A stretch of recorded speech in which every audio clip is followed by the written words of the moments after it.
Radio Hereford FC, the only station with full match commentaries of the Bulls. Every game, every week.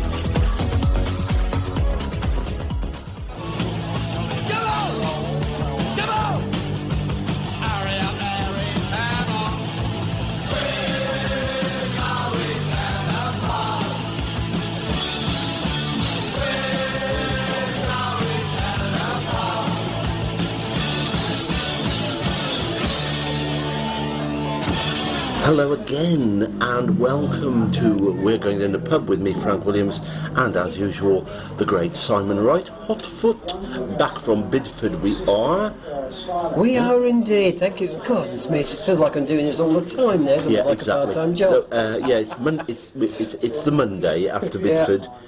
We've come back and we thought we'd better get some ground guides done. But first of all, a big thank you to everybody for last Friday night. Thoroughly enjoyed that. Oh, thank you for turning up, guys. Exactly. Really appreciate it. The recording is not suitable for air at the moment. That's just a technical problem with it. We had a bit of the latency coming back into feeding back in. Absolutely. But my sound engineer at my studio is going to clean that up, and we'll get that out at some point for those people who didn't get the chance to listen Only you and yours could manage that, Frank. Absolutely. Well, I blame our sound guy on the night myself, Mr. Keith. Oh, yeah, the substitute. It was actually my fault. Anyway, at that night we had a 50-50 draw, and people didn't know what it was for. So I'll tell you, we did raise £35 on a 50-50 draw, and we're going to put that into Keith Hall's quiz money that he's raising at the moment, which is for the Adam Stansfield Foundation, Bowel Cancer UK, UITC and HUST. They will all get a share of that. Can't argue with that, can you? That's a really, really good selection. No, that's fine. But I do have to tell you a story about our journey back. So we did call in at Taunton on the way back, and when we do the Taunton ground guide, we will tell you all about that. But we did have, of course, we came back in Keith's car. We were expecting a fairly soft landing in Leominster, but unfortunately something fell off the undercarriage when we were landing in Leominster. Yeah, on the way in, we do liken it to an aircraft because it's almost as quick, but right. We're just coming into the outskirts of Leominster, and there was a rattling noise in the back of the car, and then a clunk, and then perfectly all right. Keith stopped, I got out, and I picked up this large chunk of shrapnel. It can only be described as shrapnel, about the size of a dinner plate, made up mainly of iron oxide, I might add. What? Yeah, come off some part of his car. We couldn't see where. Anyway, when I left it, I rang him this morning, and he said, "Oh, it's all right. He said, it's only a stone guard off the back of the brake discs to stop any stones getting in there." That had come off. He's not having a great record with cars of late, is he? It's his Bideford head gasket moment, but it wasn't terminal this time. But don't worry. He's lost one car, he nearly lost another. He does have a third one in his drive, which is... There's no end of cars. No, that's right. So anyway, we had that. Days. Anyway, we're here tonight to talk about Salisbury, which you always call Sainsbury's. And somebody did ask us, when you said we were going to do Sainsbury's, somebody did ask on Facebook, why is it Sainsbury's? You better explain again why you call them Sainsbury's. The first time I ever saw them was in a playoff final, which I think was at this level, step 4 at Hensford, and they were wearing orange, top to toe, orange. Like we used to wear. Yeah, but at that time I had shopping delivered from Sainsbury's, and that came in an orange van, in orange carrier bags, and I just made the link. And in proper word association football terms, it's one of those things you can't easily get out of your head. No, I just wondered, you see, with us using a third kit, which is that yellow one at the moment, whether we could be called the Morrisons. Because that's another, and of course, because we're playing white, I suppose it's Tesco and whatever, but they're definitely Sainsbury's. Sainsbury's because of the colour of their now defunct away kit. Indeed. So I've headed up this piece. Definitely a day to shop for points. I know. Look, I get it from you, mate. Your jokes are just as bad, if not worse. Look, I've mentioned Leominster tonight, and not in a derogatory way. I just said we were right. We were landing. All right there? Well, no. If you're landing, you land at Shopton, not Leominster. But there you go. we wouldn't have done as much damage from the undercarriage. No, okay. Well, let's look at this fine Wiltshire club then. This is our fifth match with them in barely a year. That's boring, isn't it? Yeah. It's getting a little tedious. I mean, you might say our guest contributor this time is over familiarity. Yes. Yeah. We don't need to ask anybody, think, oh no, not there again. But, you must say in fairness that both our previous visits were memorable, despite being an awful long way away from the Shire. I mean, winning the semi-final there and reaching Wembley is a footballing tale to thrill the grandchildren. Or in my case, going to be boring somebody else's, but there you go. And everybody's got a tale to share about that one. I mean, for me, I was just so nervous, not just on the day, but for the whole week beforehand. And for me, of course, it was practically losing my right arm to Keith's reaction to our winning goal. Oh, mate, yeah. That's painful. But everybody will remember something about that. It's a bit like the JFK moment, isn't it? Everybody knows where they were. That's what Wembley does to people. Yeah. I mean, I remember driving from the Shire that day, and I was raging manically at the slow-moving traffic and everything. Come on, I've got a game to go to. Or similar words to that effect. I may have done a bit of a Claridge there, but Ruth Walkden would be able to tell you the language. Yes, done a Claridge. And, but I have to admit, it was 9 o'clock in the morning. It was 6 hours before kick-off, so it was a tad premature on my part. But there you go. Now, what about the trophy game? The trophy game, well, those people who think we weren't too bothered about winning, I actually tend to agree with them.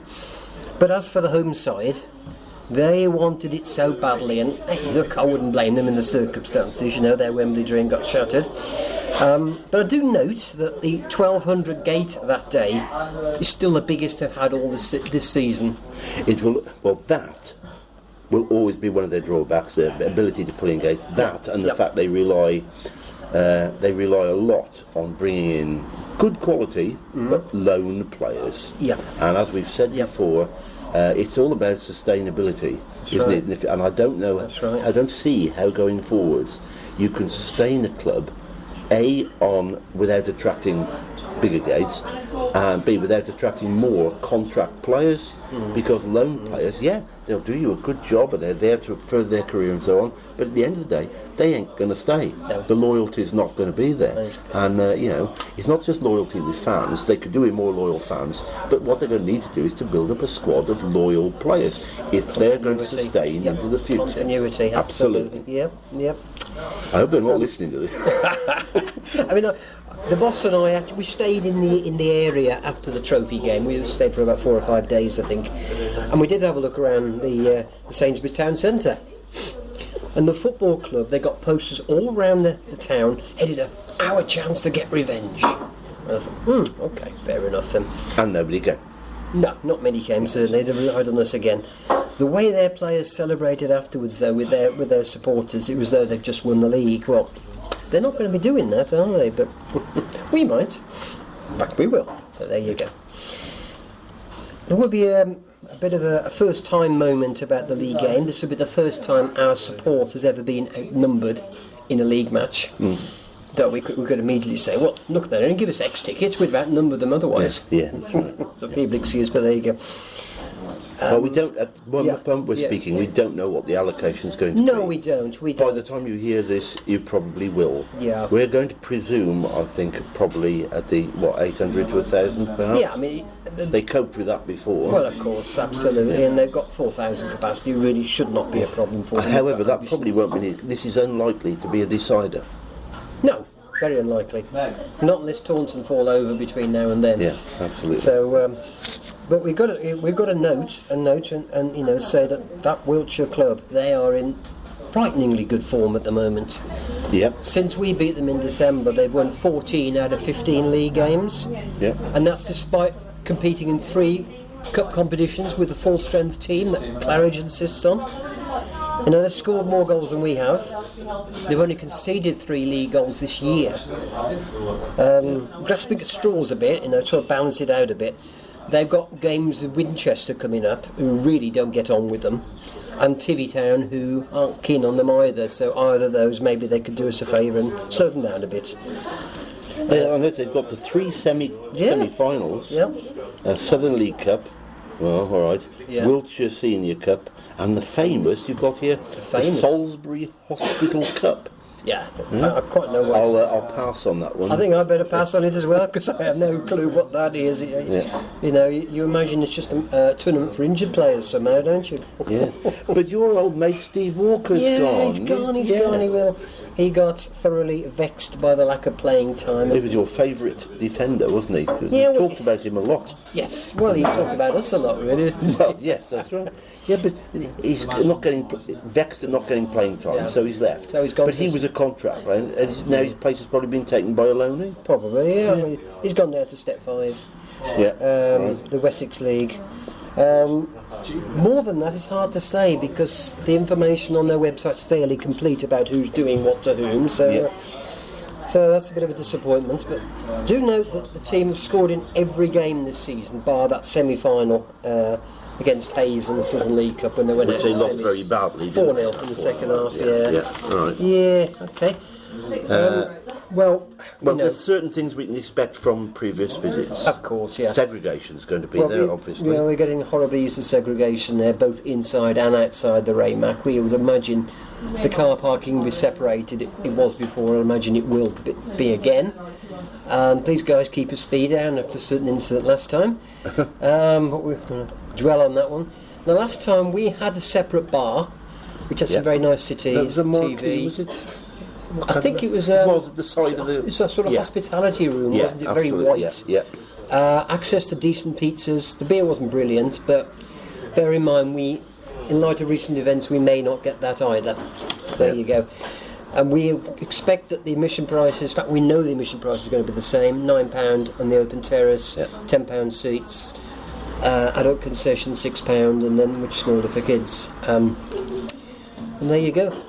Now, something interesting that I think is interesting, but then again, I'm an avowed stato.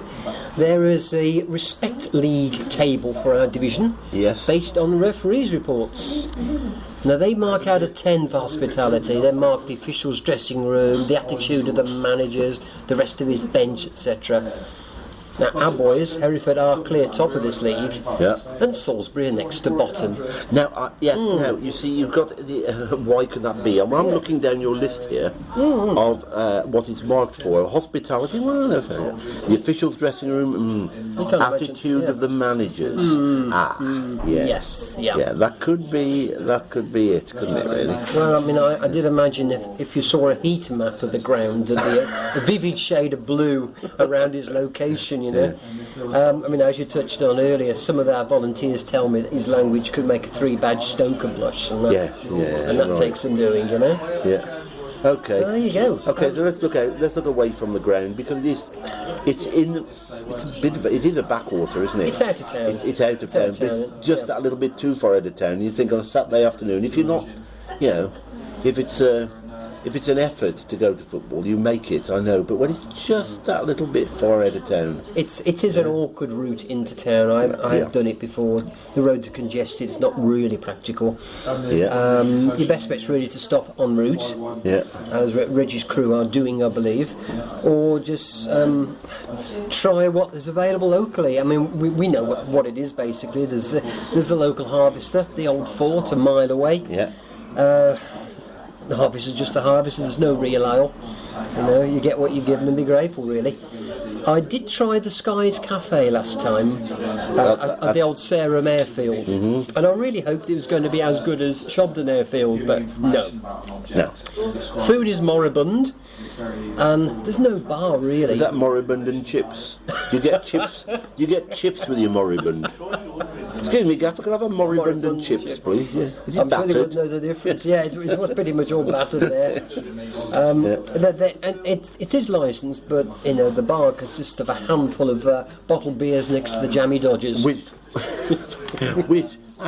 could act as landing lights, I suppose. Yeah, of course. But I mean, bottled beers in some cases is better than might be what on offer at the Harvester. So that's right. I mean, we did. Keith and I did try a couple of bottled beers on Friday night. Ding. At Bideford, they had that bar outside, didn't they, on the match, with the real ales. It was lovely. But one of those, Old Appledore, is actually bottled behind the bar. And instead of having the gassy, horrible Tetley stuff on Friday night, we had a bottle of that. Very, very nice. So if you're putting your local craft beers on as bottles, that's a good alternative. Better than some of the other stuff. Exactly. Yeah. If you are flying into Old Sarum, then the cafe is the obvious place to go. Yeah. But unless you get really excited by long walks around industrial estates, you'll still need a taxi. You're going to need a taxi. Yes, that's right. That's right. But on the other hand, it is doable from Shobden. Very doable. Doable. If you know anybody that's got a light aircraft, get together 4 of your mates. It could actually work out cheaper. It'd be certainly quicker, wouldn't it? I know. Well, there is and I will have to look it up for you guys, and when I do, I'll post it somewhere. There is a lad now. He's gone viral on this. He's got a Facebook page, and he does train journeys, and he compares them with flights. And he's done Newcastle to Exeter. All right, and he found that flying to Oslo and Amsterdam and Exeter from Newcastle, I love it. all right, picking his flights, it was actually cheaper than going by train. I mean, it took him a little bit long because he had to wait for change. But that's amazing. But he's now taken it out to do other ones. I think he's now done things like Liverpool to Dublin. He can actually do it, not by going direct, it's very expensive, by scopping around via, I don't know, Split or somewhere like that, in Delhi, can actually do it cheaper than in the end going by ferry. So, it can be done. Okay. Yeah. If you do manage to work out a way of going from Shobden to Old we'd really like to hear it. We'd love to hear from you, because it would be epic. Interesting style. What about train? Train, it's doable via Bristol, but not cheap. I mean, I did price it out. If you haven't got any form of discounts, it's looking like 50 quid standard fare, right. And then you've got to get a number 5 bus out of the town or a taxi, and again, that's not going to be cheap. No, because it is several miles away, the town. It is, yeah. And it's congested, isn't it? Because it's a little bit like Hereford, really. There's no arterial route in or out. It's very Romanesque. Very much like, and what it's like sometimes getting into Hereford. If But whichever way you go, it's highly accurate because it's a 3-hour drive. Yeah. But of course, Reg is running. His details are already up on Hereford Away Days Facebook page, so get there. And if you haven't got sorted yet, please do. But just remember, with a lot of these now, I would imagine. Well, these next 2 away matches are all ticket, and I would imagine by the end of this week, the Evesham match on Easter Monday will become all ticket. And I think Reg is already posting about Taunton, which will come on to our next ground guide. Don't book your seat on the coach unless you know you've got a ticket. Common sense. Because these clubs are not selling to Hereford Away Days. They're only doing it through the club or through our club. And there's a bit of negotiation to be done there, I think. But we'll just have to see. We could tell you one thing and it'll end up being another, so we won't bother. We've given you other details. Just keep your eyes open on the Hereford Away Days on the official site, and Twitter and Facebook will give you. We'll fill in many gaps for you. Thanks for that, Boston. It was very good, and we'll see you all again very soon.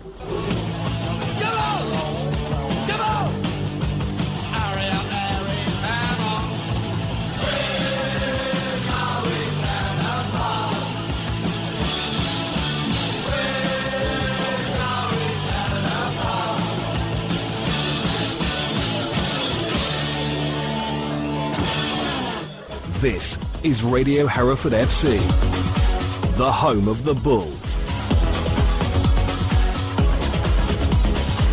Match Day Live.